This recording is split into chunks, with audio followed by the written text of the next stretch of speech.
Olá, sejam bem-vindos, sejam bem-vindas. Mais um encontro nosso. Eu espero que vocês tenham feito uma boa prova. Hoje nós iniciamos um novo ciclo na disciplina. Até agora nós estávamos vendo as noções iniciais do direito penal. E agora, propriamente, a gente inicia o estudo da teoria geral do delito. Então, a gente vai começar a analisar aí os elementos do crime, inclusive hoje iniciando com o fato típico, ok? Então, hoje a gente inicia especificamente o nosso encontro acerca do elemento conduta, especificamente acerca das teorias da conduta.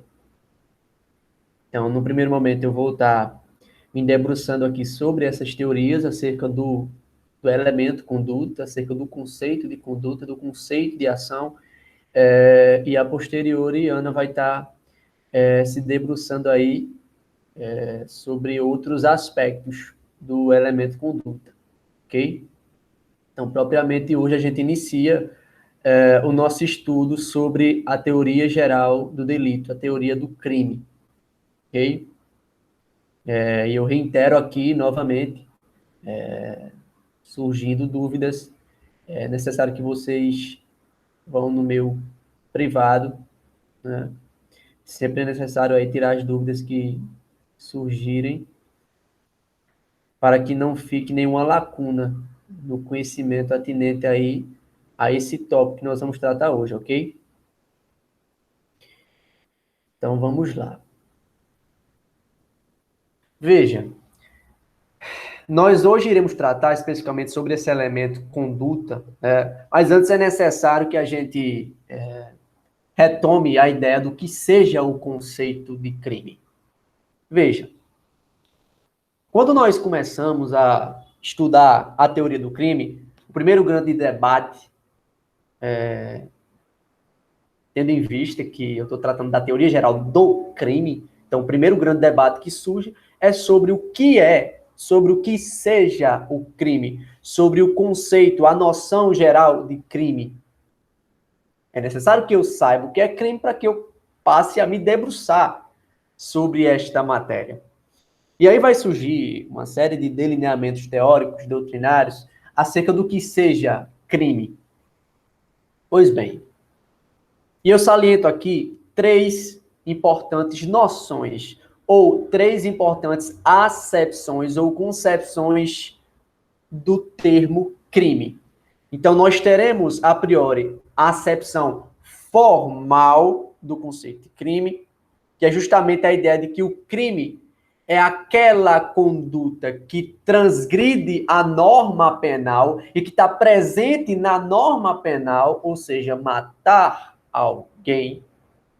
Artigo 121.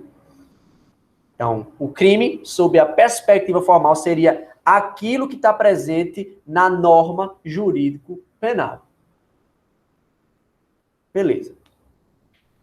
Além disso, nós teríamos a acepção material de crime, na qual o crime seria aquela conduta que fere ou ameaça de ferir, lesiona ou ameaça de lesionar consideravelmente um bem jurídico protegido pela norma penal.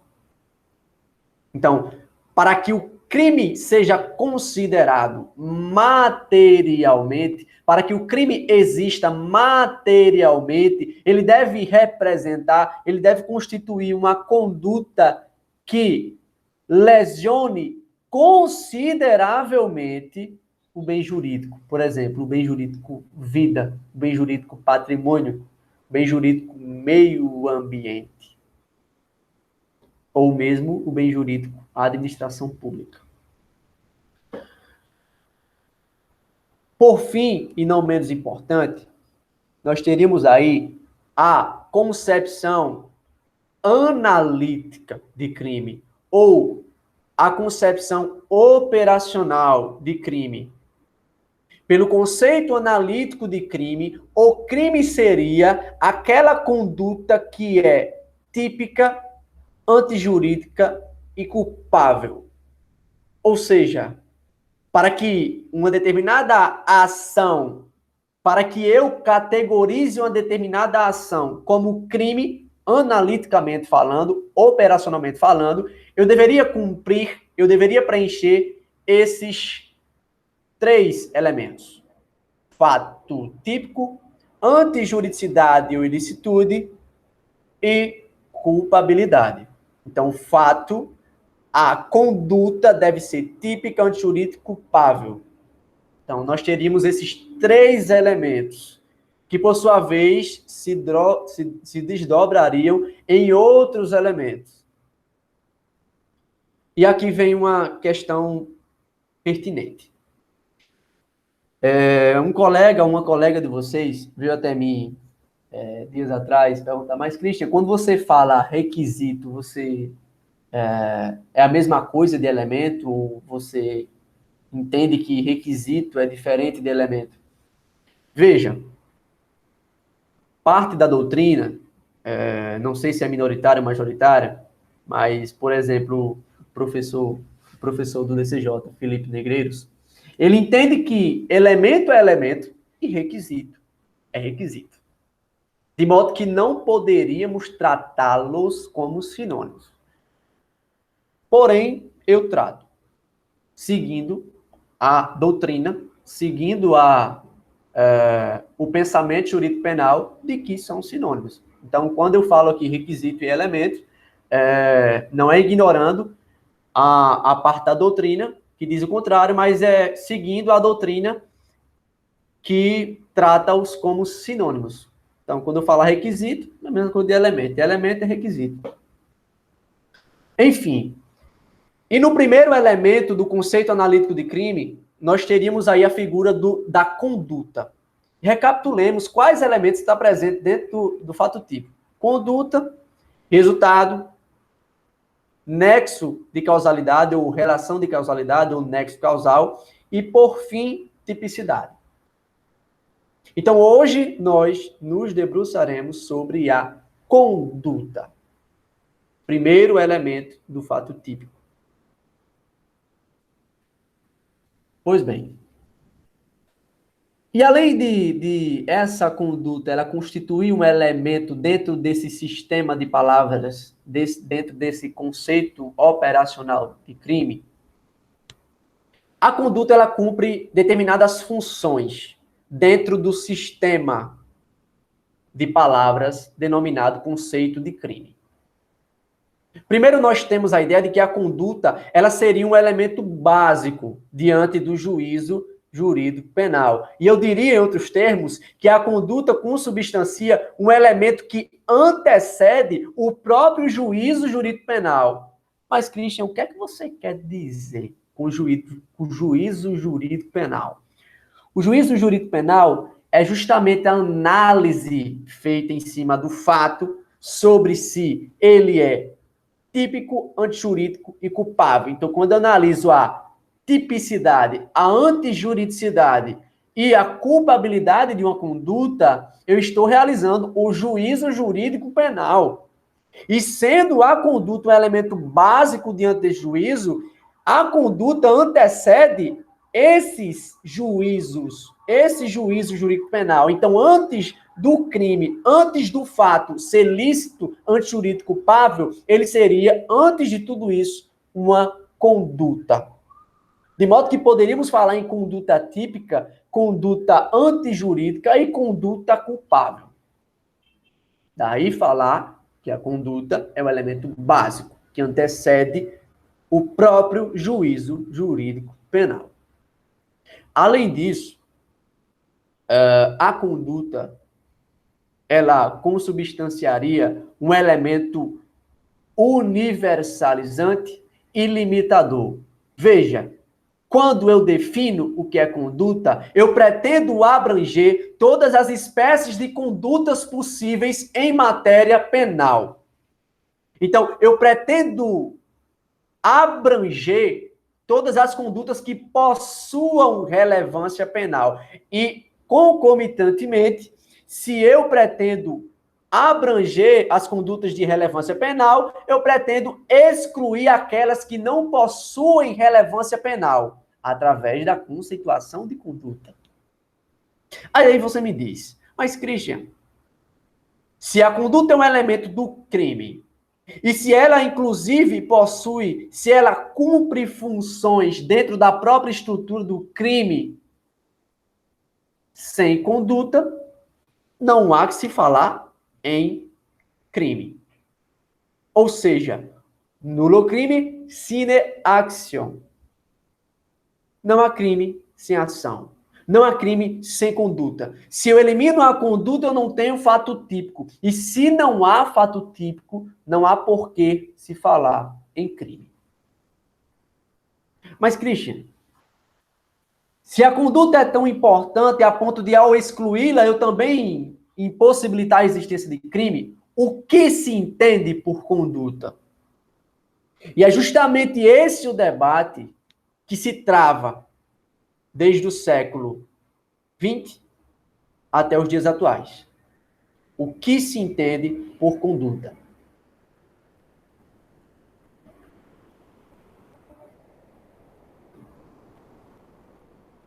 Acerca desses embates teóricos, no âmbito desses embates teóricos acerca do que seja a conduta, vão surgir uma série de teorias.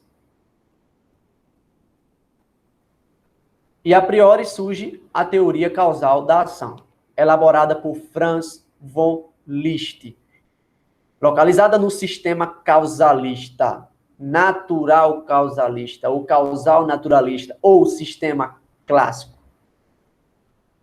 É interessante que nós retomemos o contexto em que se insere o causalismo.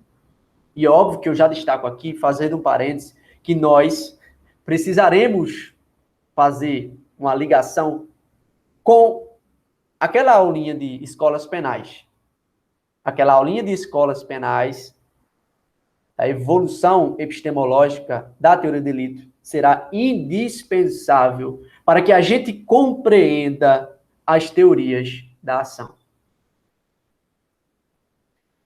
Pois bem, a respeito especificamente dessa teoria causal da ação, como eu havia falado, é necessário que nós analisemos em que contexto se insere o causalismo. E em que contexto se insere especificamente essa teoria causal da ação. É necessário que nós retomemos a ideia de que Liszt tinha um grande esforço, ele empreendeu um grande esforço no sentido de conferir cientificidade ao direito penal. Mas veja, para eu conferir cientificidade ao direito penal, eu devo enquadrar o direito penal naquilo que se entende por ciência. E naquela época, na época de Franz von Liszt, o grande elaborador do causalismo, o que é que se entendia por ciência? Ciência era as ciências naturais, ou aquele conjunto de conhecimentos metodologicamente organizados que compusera métodos próprios de ciências naturais. Para as ciências naturais, me importava aquilo que fosse perceptível aos sentidos, passível de observação. Característica naturalística da coisa. E isso vai influenciar a elaboração do sistema penal feita por Liszt. Por quê? Porque se eu pretendo conferir cientificidade ao direito penal, e se ciência é aquilo que possui métodos próprios de ciências naturais, as estruturas dogmáticas presentes no sistema penal causalista também têm que ser perceptíveis aos sentidos. Eu devo evitar conceitos valorativos, porque conceitos valorativos não são entendidos como ciência. Por isso que eu tenho que ter elementos objetivos, elementos que fossem perceptíveis aos sentidos. E aí, Franz von Liszt vai dizer que conduta, baseado nesse delineamento teórico, conduta seria o movimento corporal voluntário que produz modificação no mundo exterior. Veja, é notório que esse conceito de conduta, e aí eu quero que vocês lembrem que o conceito de conduta, ele tem que ser universalizante. Ele tem que abranger todas as espécies de condutas que são relevantes para o direito penal. Mas veja o que Liszt diz, em partes. Liszt fala que a conduta é um movimento corporal. Mas se eu falo que a conduta penalmente relevante é um movimento corporal, eu excluo do campo de incidência do direito penal a omissão. Porque a omissão é pautada única e exclusivamente no não fazer, no deixar de fazer. Se eu deixo de fazer, eu não imprimo um movimento corporal. E aí nós teríamos o primeiro problema, o primeiro equívoco metodológico da teoria causal da ação. Além disso, Liszt vai dizer que esse movimento corporal é voluntário, ele tem que ser voluntário. Aí você me diz, poxa, então Liszt, no seu conceito de ação, ele pressupõe que o movimento corporal seja impregnado de vontade. Mas essa vontade é a vontade objetivamente considerada. Essa voluntariedade é pautada unicamente na existência de coação física absoluta. Isso bastaria para que eu definisse que esse movimento corporal era impregnado de vontade. Para que eu definisse que esse movimento corporal era voluntário. Veja, Liszt, ele só contempla na conduta, ele só contempla no seu conceito de conduta a vontade objetivamente considerada. Porque o conteúdo da vontade, ele só vai analisar na culpabilidade. E o que seria o conteúdo da vontade? O dolo e a culpa, os elementos subjetivos. Os elementos subjetivos só vão ser analisados na culpabilidade. Mas qual o problema? O problema é que, na análise da conduta, eu não consigo dizer, eu não consigo definir se esta conduta delitiva, supostamente, ela é dolosa ou culposa. Porque o conteúdo da vontade só é analisado na culpabilidade. Além disso, Liszt vai dizer, movimento corporal voluntário que produz modificação no mundo exterior. Que modificação é essa? O resultado. Sendo que este resultado, além de ser manifestado no mundo exterior, ele tem que ser perceptíveis. Ele tem que ser perceptível aos sentidos. Ou seja, se Liszt pressupõe que a conduta é aquele movimento corporal voluntário que produz um resultado no mundo exterior que seja perceptível aos sentidos, Liszt pressupõe que todo crime produz um resultado naturalístico, um resultado material. Show. Mas qual o problema? O problema é que nem todo crime produz resultado material, resultado naturalístico. Nós temos crimes materiais, nós temos crimes formais e crimes de meras conduta. Então, pelo conceito de conduta, pelo conceito de ação de Liszt, eu não conseguiria abranger os crimes formais e de mera condutas, que são crimes que não produzem resultado material. Não produzem resultado manifestado no mundo exterior. Além disso, eu teria um grande problema em aplicar, em definir crimes tentados. A modalidade de tentativa. Porque se eu não analiso a finalidade, se eu não analiso o querer do agente na conduta, eu não posso dizer, eu não posso distinguir, eu não consigo distinguir uma lesão corporal de uma tentativa de homicídio. Porque o seu resultado pode ser simplesmente o mesmo.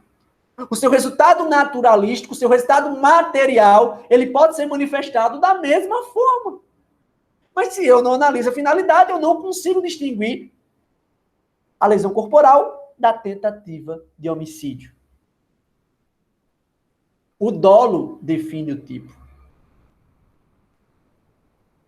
Então, vocês podem notar, acredito que com facilidade, porque a gente já trabalhou esse aspecto na aula de escolas, vocês podem notar a série de equívocos metodológicos que podemos encontrar nesse conceito de ação, nessa teoria causal da ação, elaborada por List.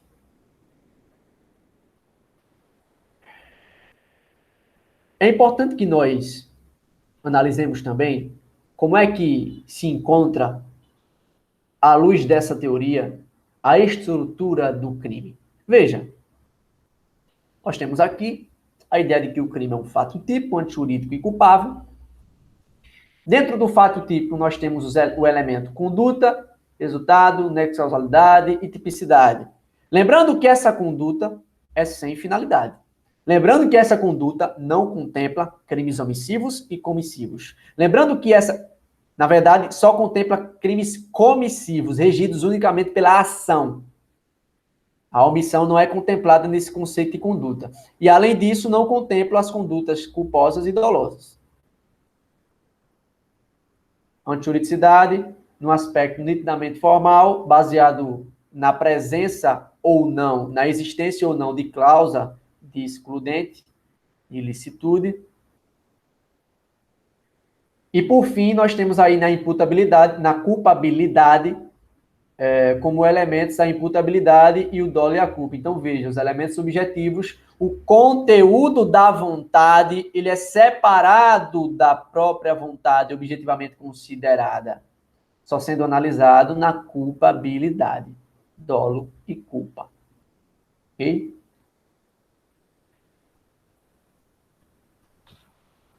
A posteriori, irão surgir outros delineamentos teóricos acerca da conduta, acerca da própria estrutura do crime.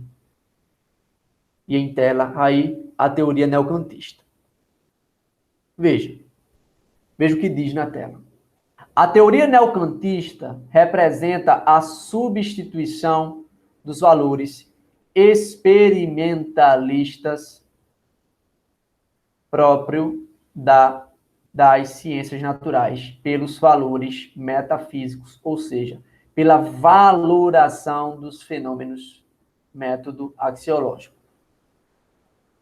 Em que contexto está inserida a teoria neocantista? Lembremos, se no causalismo, ciência era entendido como ciências naturais, ou aquilo que contenha métodos próprios de ciências naturais, no contexto histórico e filosófico da teoria neocantista, passa-se a compreender ciência também como as ciências do espírito.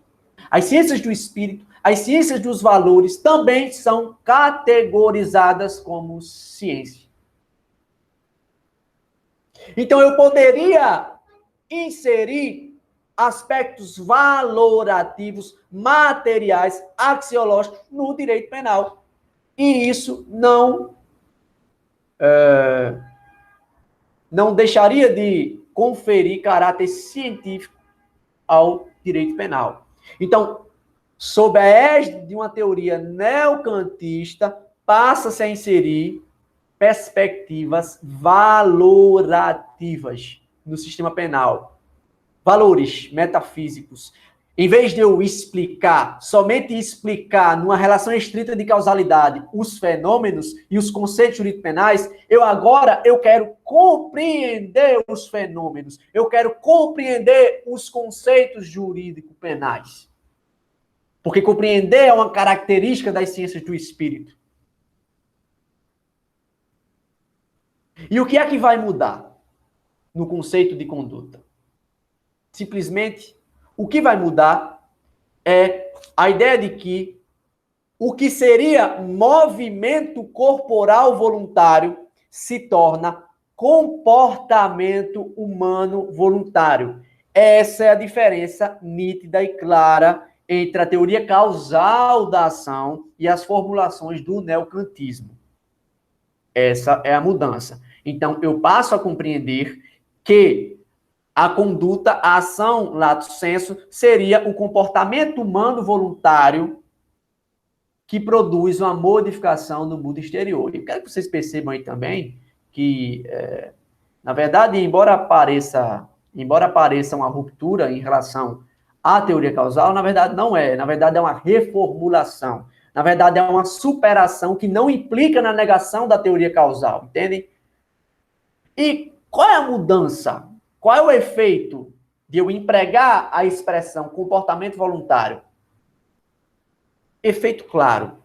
Eu passo a contemplar tanto os crimes comissivos, a ação, como os crimes omissivos regidos pela omissão. Eu não tenho mais a noção de que a conduta seria um movimento corporal, mas um comportamento humano que pode ser regido pela ação ou pela omissão. Então, está aqui também a ideia de que a conduta permanece sendo elemento do fato típico, porém mais abrangente, aparecendo não como ação, mas comportamento, englobando a omissão, justamente o que eu falei. E, por fim, está aqui a ideia de que também se deve a esta teoria, a teoria neocantista, a admissibilidade de valoração na tipicidade, motivo pelo qual os tipos penais compostos de elementos não objetivos não são mais vistos como anormais. Veja, o que quer dizer essa parte aí? Se na teoria causal da ação, se numa perspectiva causal naturalista, você tem a ideia de que na tipicidade, no fato típico, você só teria elementos objetivos, já na teoria neocantista, vai se entender que, além dos elementos objetivos, no fato típico eu também vou ter elementos normativos e elementos subjetivos. O que eu não digo, o que eu não faço na teoria neocantista é transferir o dolo e a culpa para o fato típico. Eu reconheço que existem elementos, podem existir elementos subjetivos no fato típico, podem existir elementos normativos, como a expressão justa causa, culpa. Mas eu não promovo, o neocantismo não promove o deslocamento do dolo e da culpa para o fato típico. Gravem isso. E como é que ficaria aí nossa estrutura do crime? Fato típico. Mesma coisa, você teria a conduta, resultado nexo causal, tipicidade. A diferença é que a conduta, ela passa a contemplar tanto a ação quanto a omissão, o que não ocorria na teoria causal da ação. Beleza. Na antijuridicidade, como a gente até viu naquele encontro sobre escolas penais, a mudança que você vai ter aí é a inserção de um aspecto material na antijuridicidade, que vai se pautar justamente na análise da danosidade social, ou seja, para que um fato seja considerado, para que uma conduta seja considerada antijurídica, eu tenho que ver se essa conduta produz uma danosidade social. E, por fim, o que é que a gente tem aí? Imputabilidade, já estava, vou ter um novo elemento aí, a exigibilidade de conduta diversa, como uma formulação própria do neocantismo, e nós teremos também o dolo e a culpa na culpabilidade, ou seja, apesar de o neocantismo reconhecer a existência de elementos, a possibilidade de existir elementos normativos e subjetivos no fato típico, ele não promove o deslocamento desses carinhas aqui para o fato típico, ok? Do dolo e da culpa. Adiante.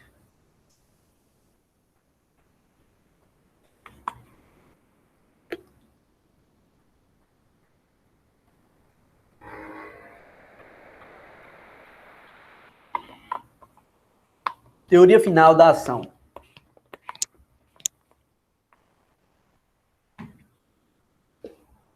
Veja, vamos recapitular as noções acerca do finalismo elaborado por Welzel, Hans Welzel. É interessante que nós analisemos o contexto político em que estava inserido Welzel.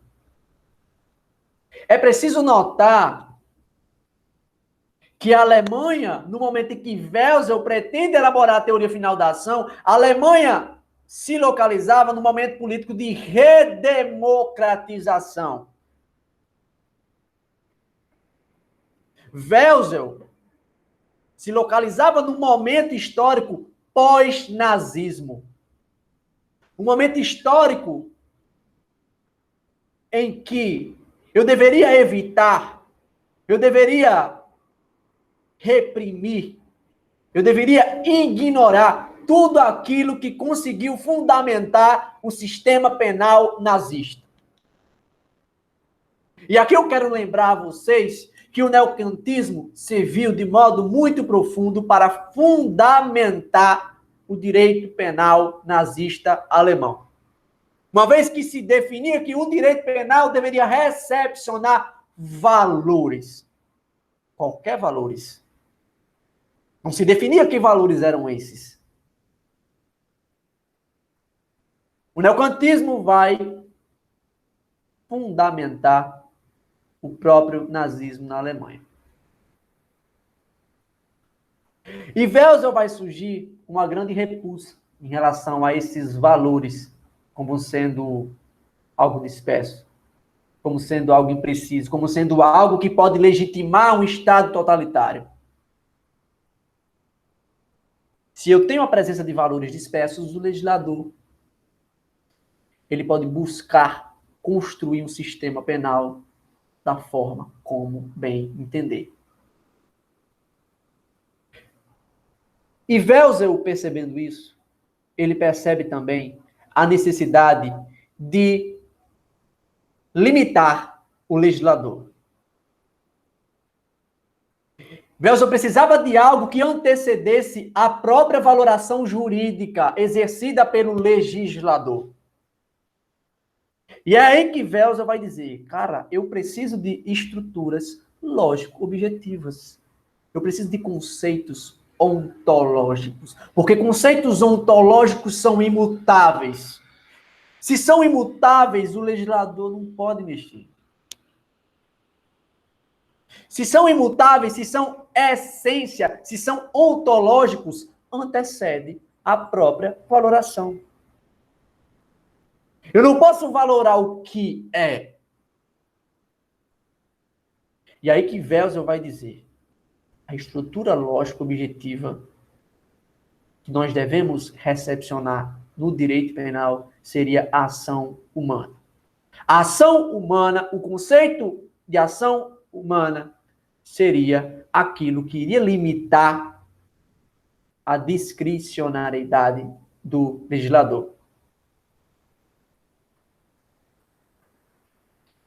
Mas o que Welzel vai entender sobre a ação humana?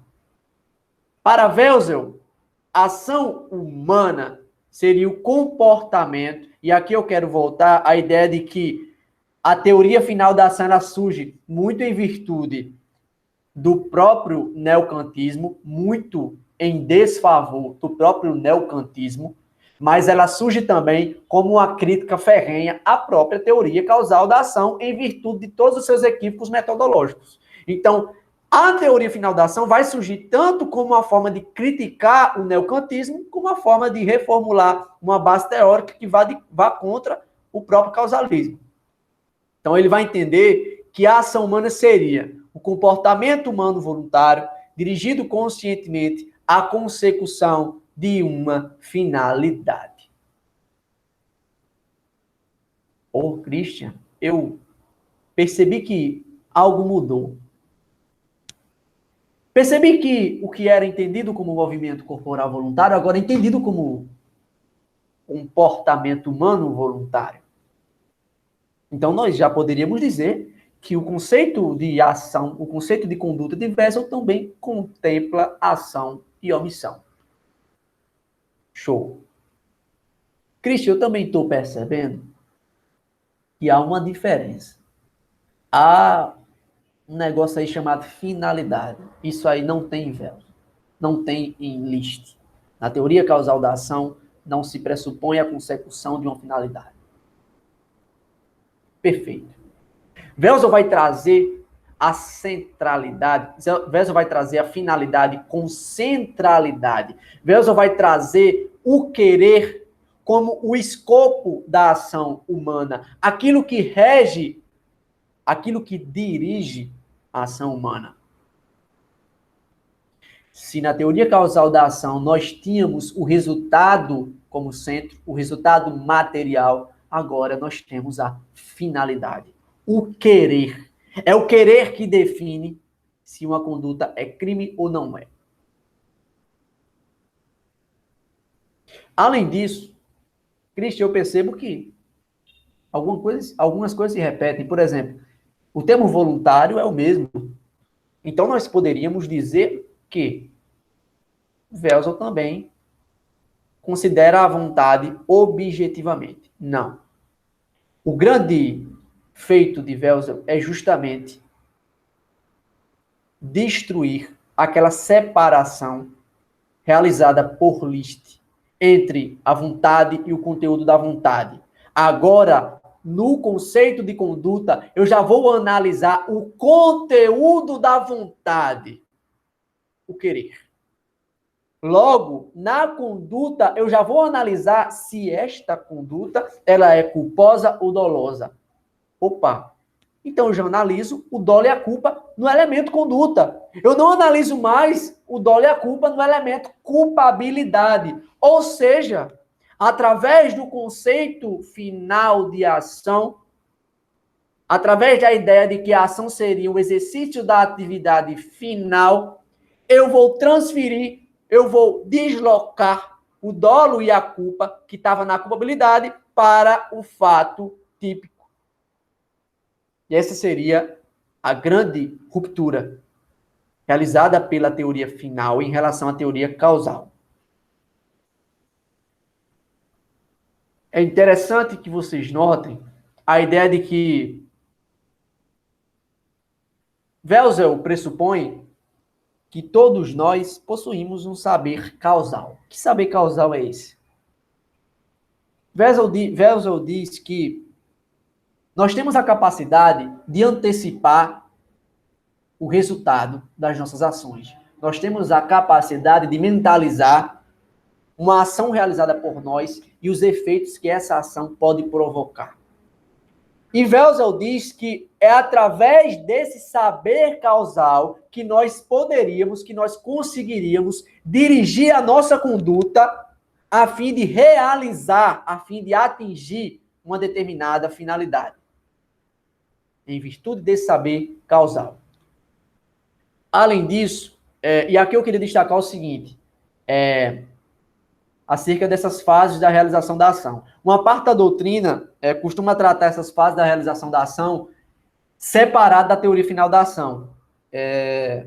Embora eu ache mais didático, eu acredito que seja mais coerente que nós tratemos essas fases de realização da ação aqui, porque é uma formulação de Wessel, que, por sua vez, se coaduna com a própria teoria final da ação. Então, o Wessel ele vai entender que a ação, a realização da ação, ela compõe duas fases. A fase subjetiva e a fase objetiva. Veja, na fase subjetiva, eu vou passar por 3 momentos. Recapitule-se. Wessel vai dizer que vai haver fases de realização da ação, uma espécie de intercrimes. Fase subjetiva e fase objetiva. Na fase subjetiva, eu vou ter 3 momentos. Lembrando que essa fase subjetiva ela ocorre na esfera do pensamento, na esfera intelectiva. No primeiro momento da fase subjetiva, eu vou antecipar mentalmente o resultado que eu pretendo alcançar. que quer dizer com isso? Eu vou definir mentalmente qual a minha finalidade. Hipoteticamente, eu quero matar a outra. Essa é a minha finalidade. No segundo momento, eu vou escolher os meios ou o meio com o qual eu irei atingir essa finalidade. Por exemplo, eu escolho, sei lá, uma faca, um objeto cortante ou uma arma de fogo. No terceiro momento da fase subjetiva, o que é que nós temos? Eu vou confrontar a finalidade com o meio que eu pretendo utilizar, a fim de saber se este meio realmente vai conseguir produzir o efeito que eu espero que ele produza.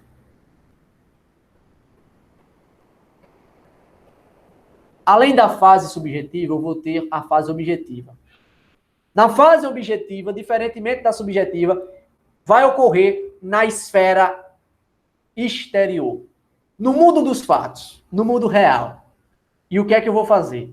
Baseado na minha finalidade antecipada mentalmente, baseado nos meios que eu escolhi e confrontando os meios com a finalidade que eu pretendo alcançar, eu vou exteriorizar, externar a minha conduta. Eu vou manifestar a minha conduta no mundo dos fatos, no mundo real. Essa seria a fase objetiva ou externa, que vai ocorrer posteriormente à fase subjetiva ou interna. Pois bem, percebam que pelas ideias, pelos pressupostos que vocês estão tendo contato, é possível notar que ao lado do elemento, ao lado da noção de finalidade, muito presente no conceito de ação de Welzel, é possível notar que Welzel pressupõe que no crime há um plano criminoso. Welzel pressupõe que na própria ação há um plano criminoso. Há um querer antecipado. Há uma estratégia formulada a fim de realizar a finalidade ilícita, a finalidade relevante para o direito penal, matar, furtar. Só que eu tenho um grande problema aí. Grande problema. Nos crimes culposos não há um plano criminoso a priori.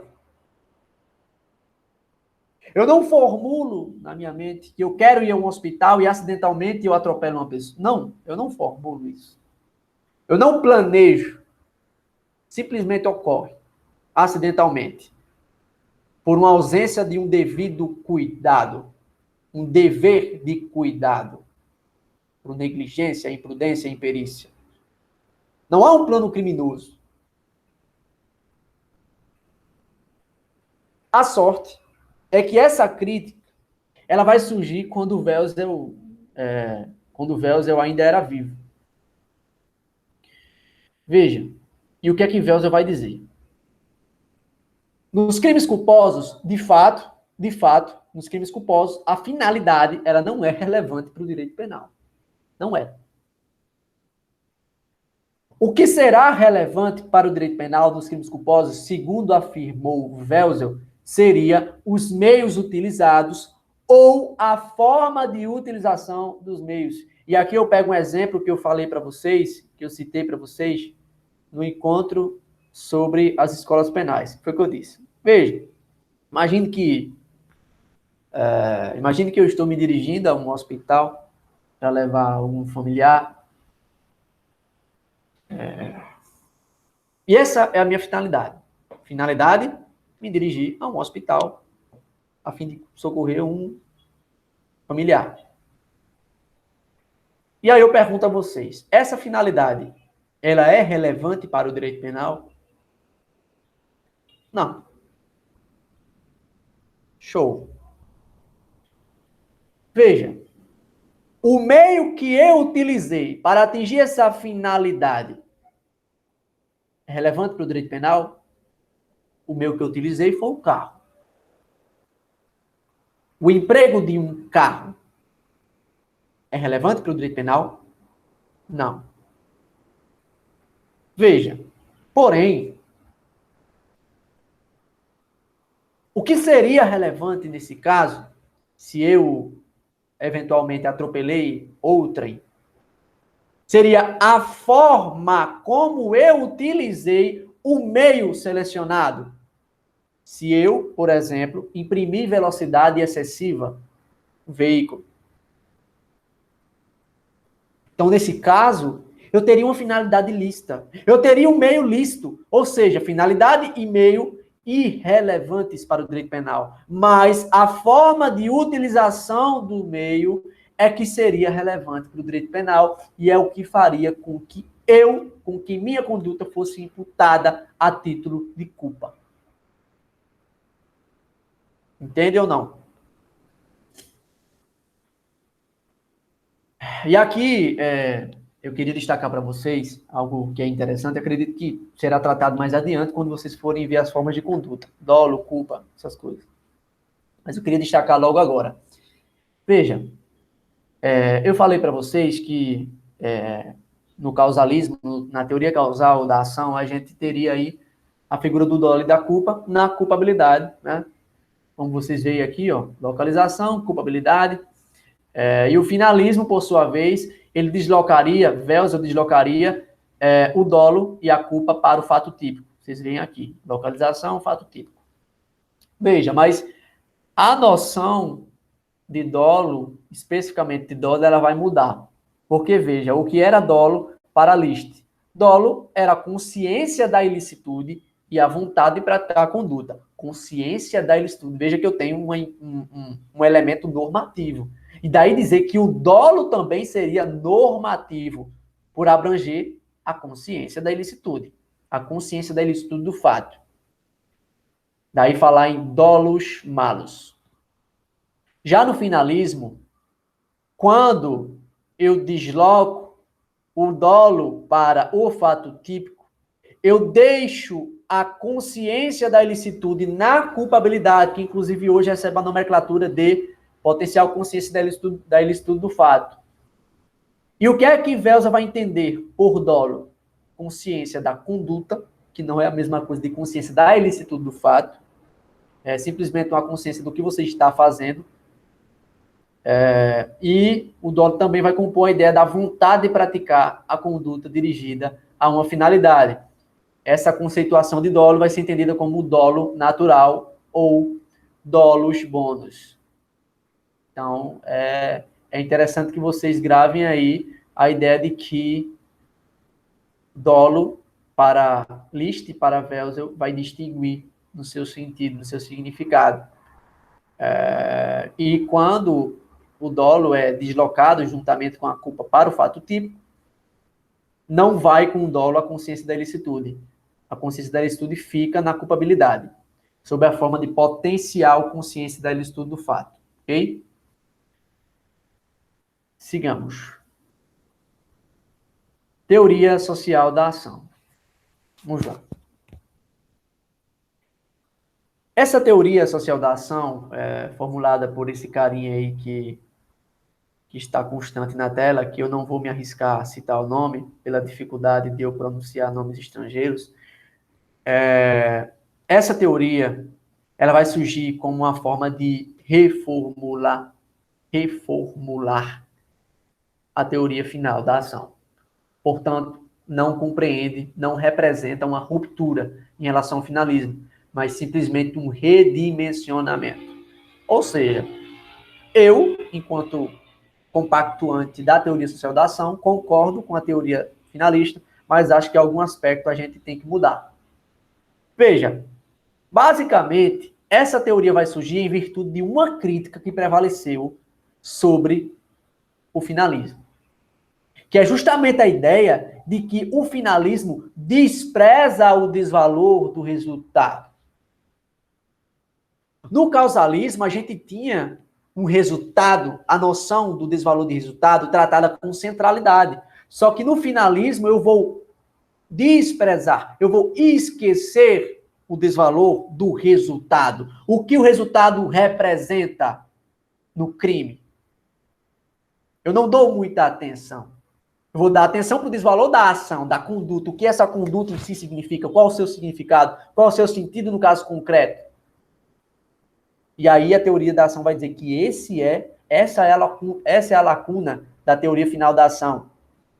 E por isso, a teoria social da ação vai dizer que a ação seria um comportamento humano voluntário dirigido à realização, à consecução de um fim, sendo que esse fim tem que ser socialmente reprovável. Esse fim tem que se pautar na produção de um resultado que tenha relevância social.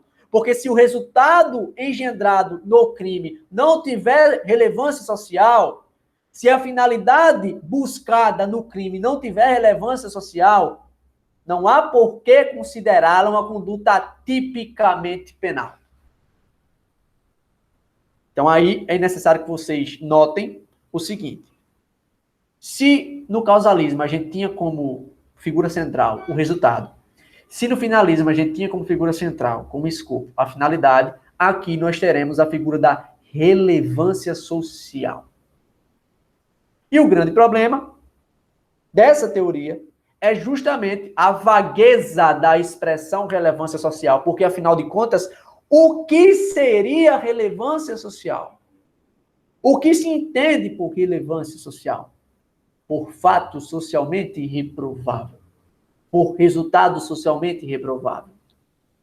Então, talvez esse seja o maior problema da teoria social da ação. E eu relembro a vocês que essa teoria ela só vai divergir no que diz respeito a esse aspecto.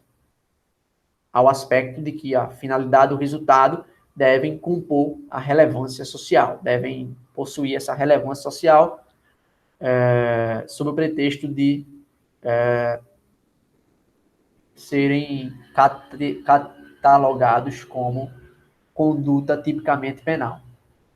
Quanto aos demais aspectos, a teoria social da ação vai acabar seguindo os pressupostos da teoria final da ação, ok? Sigamos. Teorias funcionalistas. Veja, eu sinceramente, eu estou tratando das teorias funcionalistas no tópico de conduta porque alguns materiais também tratam, então eu queria ministrar algo que fosse completo. Mas eu particularmente, bem redundante isso, eu não considero que há uma teoria funcionalista da conduta. Eu não considero, uma vez que os trabalhos empreendidos no causalismo e no finalismo relacionado à conduta são muito mais profundos, são muito mais complexos. Então, eu realmente considero que talvez nem a teoria neocantista a gente pudesse enquadrar como uma nítida teoria neocantista da ação, né? Mas, enfim, se houve algum delineamento teórico, é necessário que a gente cite. Então, vamos lá. O que é que a gente vai ter no funcionalismo? Basicamente, o funcionalismo vai entender, a teoria funcionalista, a doutrina jurídico-penal funcionalista vai entender que a dogmática penal ela deve se adequar aos fins do direito penal. Ou seja, o sistema penal deve se construir com base nas finalidades do direito penal. Quando eu teorizo acerca do direito penal, eu não devo esquecer das finalidades do direito penal. E por isso, os elementos do sistema penal devem ser compreendidos à luz da finalidade ou das finalidades do direito penal. Consequentemente, a conduta, portanto, também deveria ser compreendida à luz da missão conferida ao direito penal. Só que aí eu tenho um problema.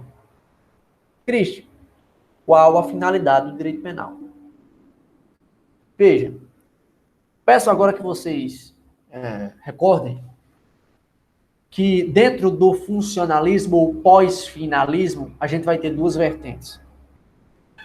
Funcionalismo teleológico racional, protagonizado por Klaus Oxin, e o funcionalismo radical sistêmico, defendido por Gunther Jacobs. Qual a diferença de ambos? A principal diferença é que a finalidade do direito penal para Roxin é uma e a finalidade do direito penal para Jacobs será outra. Para Roxin, com base em seu funcionalismo teleológico racional, a finalidade, a missão do direito penal, como eu já destaquei para vocês, seria a tutela, a proteção subsidiária dos bens jurídicos. E em virtude dessa formulação, Roxin vai entender a conduta como um comportamento humano voluntário, causador de relevante e intolerável lesão ao perigo, lesão ou perigo de lesão ao bem jurídico tutelado pela norma penal. Então, observem aí que também está presente a noção garantista de princípio da ofensividade, de princípio da intervenção mínima, dentro do próprio contexto da conduta, dentro do próprio conceito da conduta. Então, para que uma conduta seja relevante para o direito penal, ela deve produzir, ela deve realizar uma lesão ou perigo de lesão consideravelmente relevante. Uma lesão que consideravelmente ofenda ao bem jurídico tutelado pela norma penal. Mas o que seria uma conduta relevante, penalmente relevante, para Günther e Jacobs?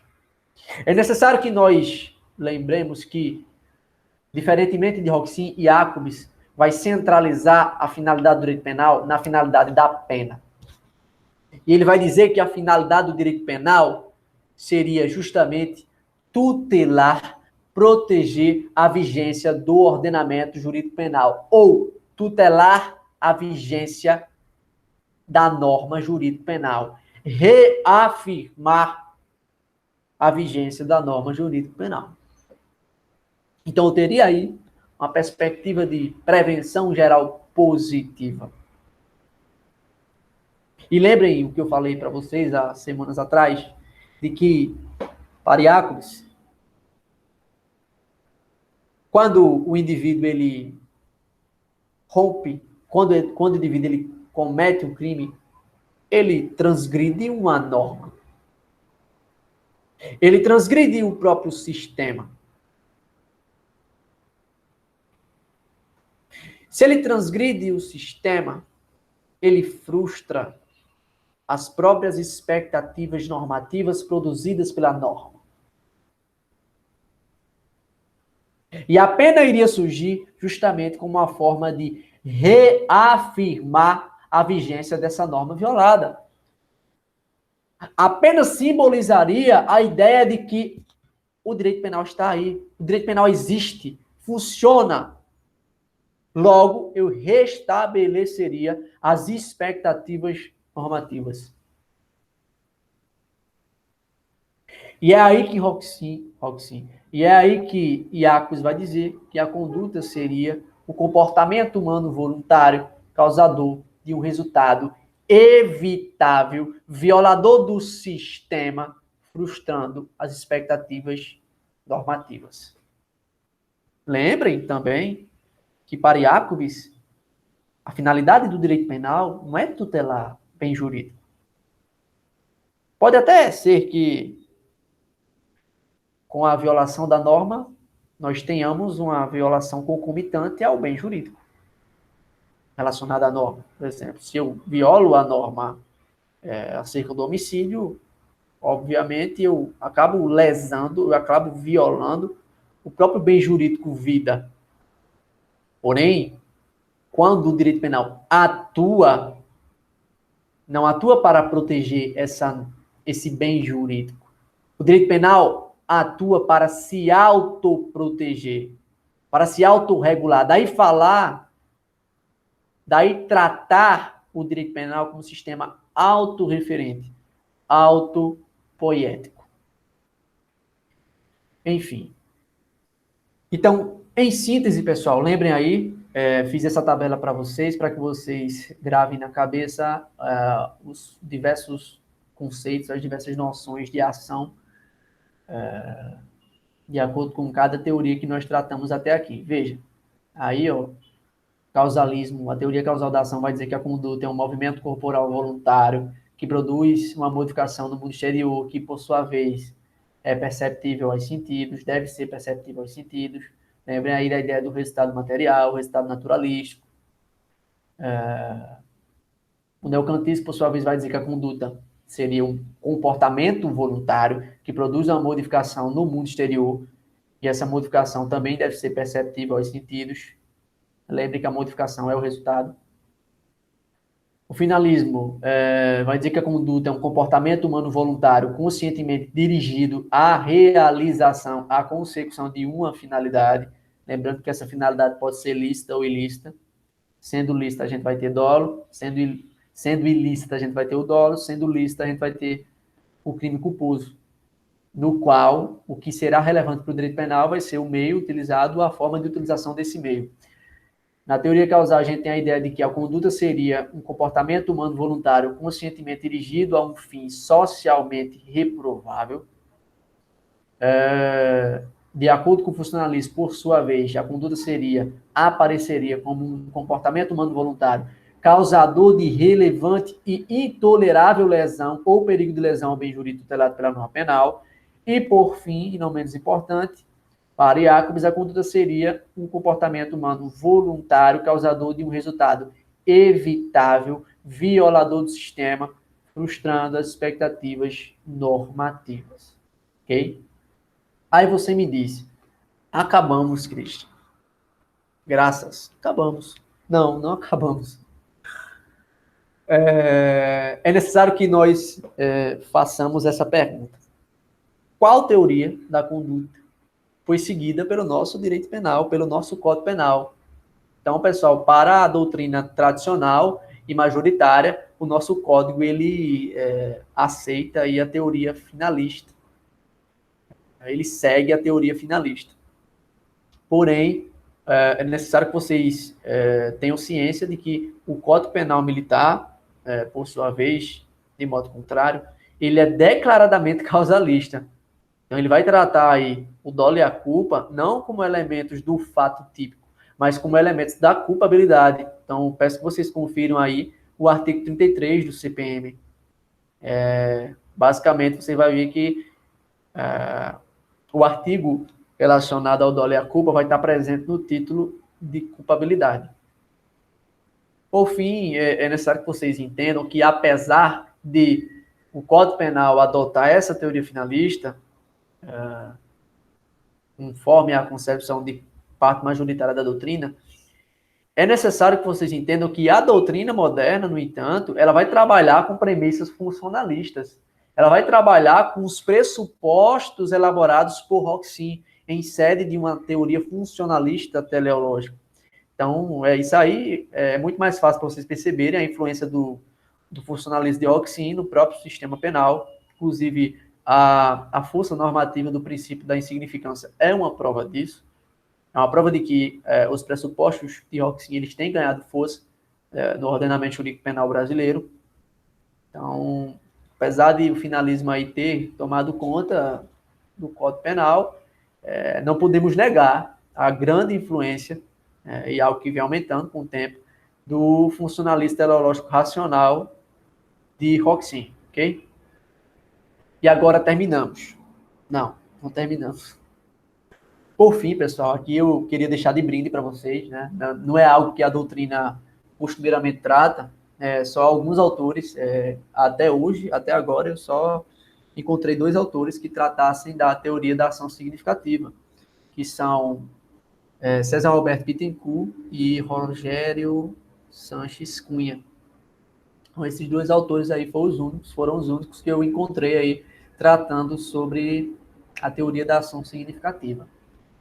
Aí você me pergunta, o que é essa teoria da ação significativa? Essa teoria ela vai ser elaborada por Vives Anton, talvez eu esteja pronunciando certo, e essa teoria vai ter como fundamento, Vives Anton vai elaborar essa teoria com fundamento na filosofia da linguagem, na filosofia linguística, juntamente com a teoria da ação comunicativa de Habermas. É interessante tratar desse tema. Eu tenho um grupo de estudos cujos integrantes são colegas de turma. A gente se encontra uma vez por semana e, coincidentemente, semana passada a discussão foi sobre a teoria da ação significativa. Aí até um colega meu disse, mas Christian, é interessante que quando eu pesquisei, eu saí pesquisando aí no Google e tal, essa teoria da ação significativa, ela está muito associada à teoria final da ação de Wells. E eu não entendi por quê. E aí eu queria aproveitar o ensejo para explicar para vocês. Veja, a teoria da ação significativa, ela vai contrapor o ontologismo wellsiano. O que é que Wellsel vai dizer? Eu preciso criar uma estrutura lógico-objetiva que anteceda a própria valoração, que exista independente da valoração. Eu preciso de um conceito ontológico, um conceito imutável, universal, essencialista. Aí falar em ontologismo wellsiano. É a esse ontologismo wellsiano que a teoria da ação significativa vai se contrapor. E o que é que Bittencourt vai dizer acerca dessa teoria? Veja. Não existe... Acompanhe comigo aqui, por gentileza. Não existe um conceito universal e ontológico de ação. Veja que é uma nítida ruptura à teoria final da ação. Porque, afinal de contas, a teoria final da ação, ela vai dizer que eu preciso ter esse conceito universal ontológico, que vai ser justamente o conceito de conduta. Vai ser um conceito que não vai mudar, é um conceito que antecede as próprias valorações jurídicas. Só que a teoria da ação, o elaborador da teoria da ação significativa vai dizer que não existe o conceito universal, não existe o conceito ontológico de ação. E o autor continua.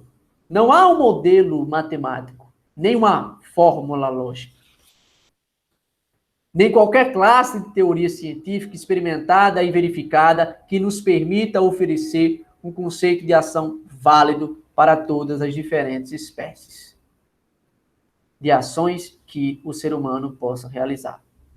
E mais que isso, as ações, elas não existem antes das normas. As ações não existem antes das normas. Veja, é óbvio que para Wellsel elaborar um conceito ontológico, ele tem que considerar que esse conceito antecede qualquer regra, qualquer norma, porque ele antecede qualquer valoração. Então, não tem como ter norma antes de um conceito ontológico. Porém, eu quero que vocês percebam que a ação ela não existe antes da norma. Ela não existe. Pelo contrário, a norma é quem antecede a ação. Aliás, essa ação ela só vai existir em virtude da norma, em virtude da linguagem. Nós só acessamos a realidade através da linguagem. Nós não podemos conhecer a coisa em si. Mas, Christian, para que eu defina um fato como algo, para que eu defina um fato, veja, é necessário que vocês entendam o seguinte. Para que eu diga que uma determinada conduta é um furto, antes disso, existia uma norma tratando do furto, delimitando, especificando o que seria um furto. Para que eu defina que um determinado ato é homicídio, antes, na verdade, eu só consigo categorizar este fato como homicídio baseado numa norma previamente estabelecida.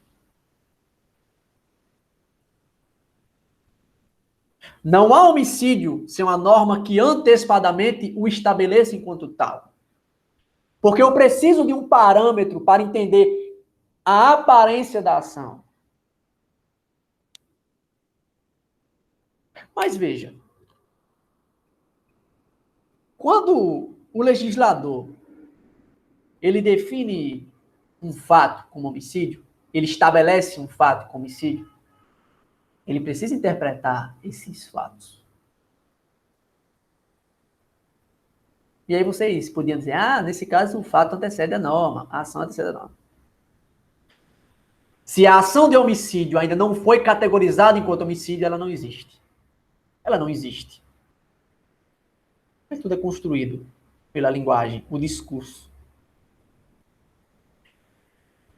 E aí eu continuo o raciocínio. Quando o legislador, antes do legislador definir um fato como homicídio, antes do legislador estabelecer uma norma acerca do homicídio, é proibido matar, ele antes tem que realizar um juízo de valor sobre o fato, os fatos que acontecem. Esses fatos não são homicídios. Ainda não são. Mas o que seria a interpretação do legislador? Christian, ele iria descobrir o sentido dos fatos. Ele iria descobrir o significado. O intérprete não descobre nada. O intérprete atribui sentido à coisa. É um processo que ocorre dele para o fato. Não é o fato que se apresenta com todas as informações. É o legislador, baseado nas suas regras sociais, baseado no contexto histórico que está inserido, baseado em todos os preconceitos que ele traz consigo. É o legislador quem atribui sentido, atribui significado à norma.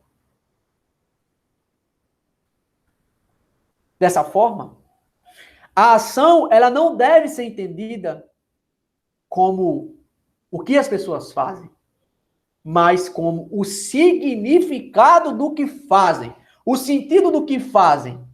E se esse sentido é alcançado mediante uma atribuição, não ocorre um processo neutro, esse sentido vai se relacionar, essa ação vai se relacionar com o contexto histórico em que está inserida, com o fato social em que está inserida, com o contexto econômico em que está inserida, com o contexto político em que está inserida.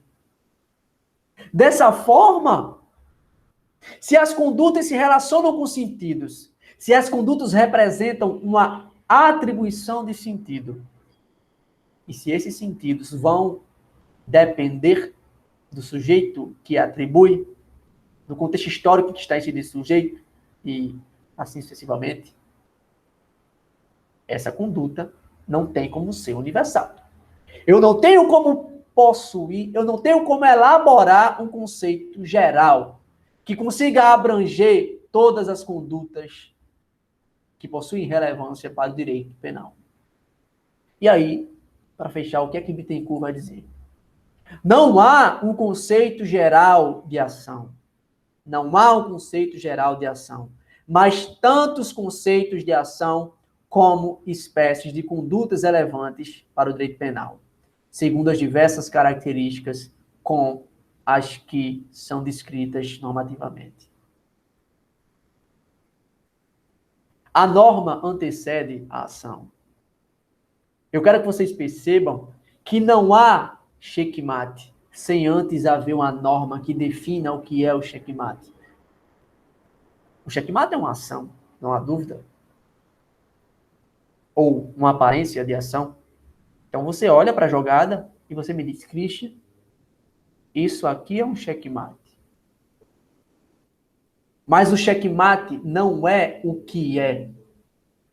O checkmate não é um conceito ontológico, imutável. O checkmate deve ser aquilo. O que nós entendemos por checkmate foi previamente estabelecido. Então, a interpretação daquela ação vai depender da norma que a define. E aqui eu queria fechar a discussão com vocês. Peço que vocês leiam sobre essa teoria da ação significativa, porque eu reputo de grande importância.